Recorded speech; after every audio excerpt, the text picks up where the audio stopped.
Welcome back to Fantasy 1.0. Today we're going to talk about my strategy for chasing saves. No look throw. And there you have it.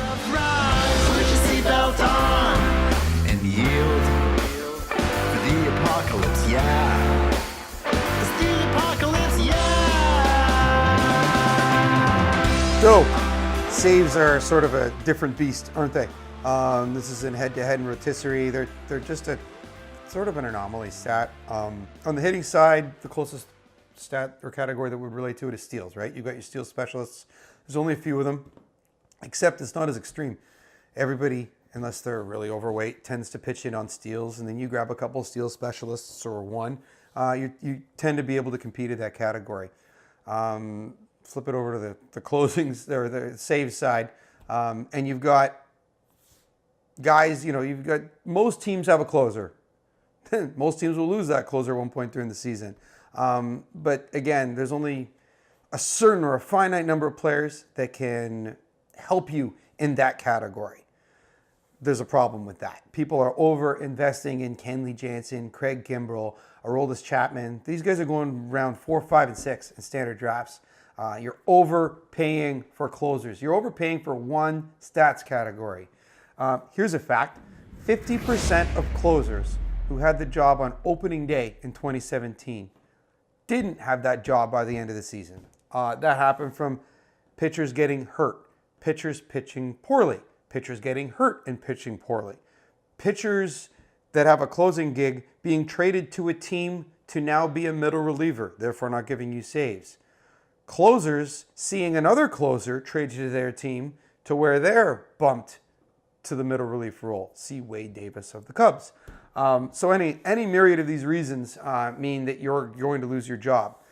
And if you have a closer who's no longer getting you saves on your team, he's just gone from a valuable player that's rosterable to not rosterable at all, because they're only giving you about 60 innings of work, and there's not a lot of value with that. So I'm going to tell you what I do.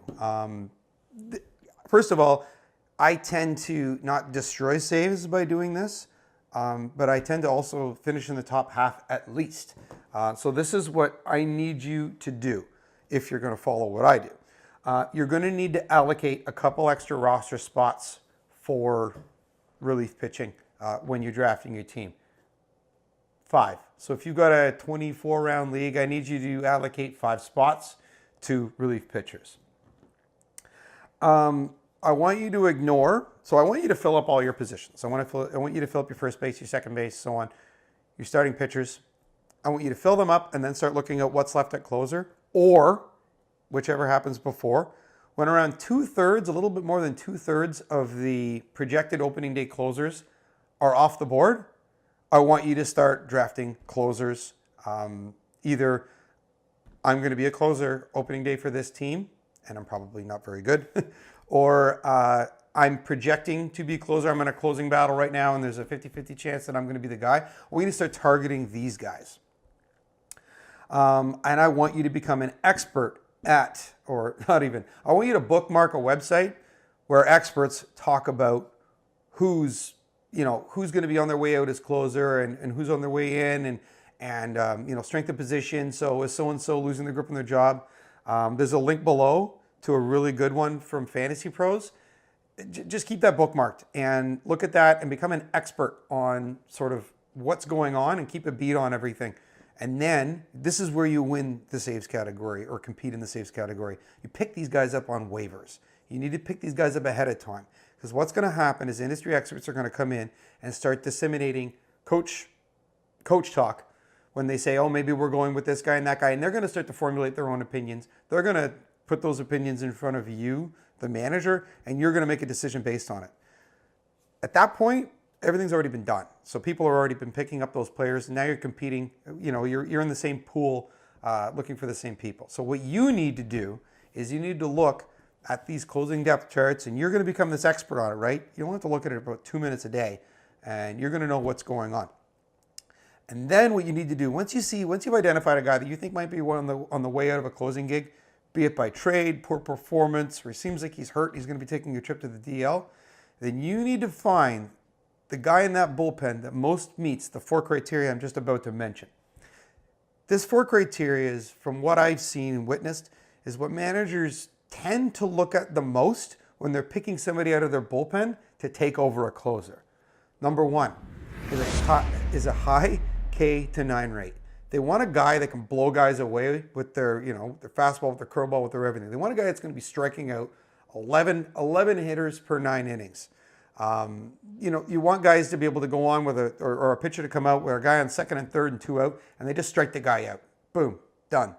They also want they want to select somebody with a good K to walk ratio.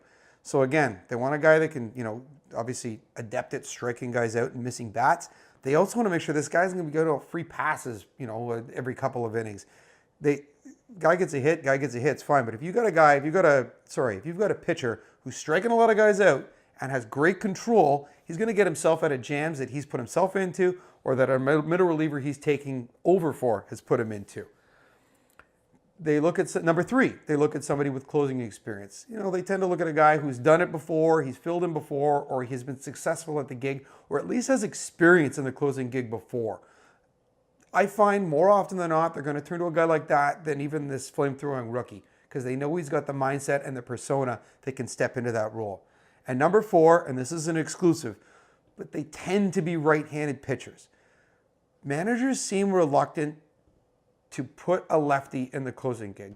I'm left-handed, so I think that's terrible. Not that I'm ever going to be a closer, but my fellow southpaws, I'd hope to be able to get in there and get the closing gig, but you just don't see it very often. You typically see a right-hander in the role. So those 4 points of information, coupled with what you're reading on Fantasy Pros about, hey, so-and-so's going to lose his job, look at those 4 criteria in the existing bullpen and grab one of them, because you're going to get that guy for free a week ahead of time, and before anybody else in your league does. Boom, slide them into your roster.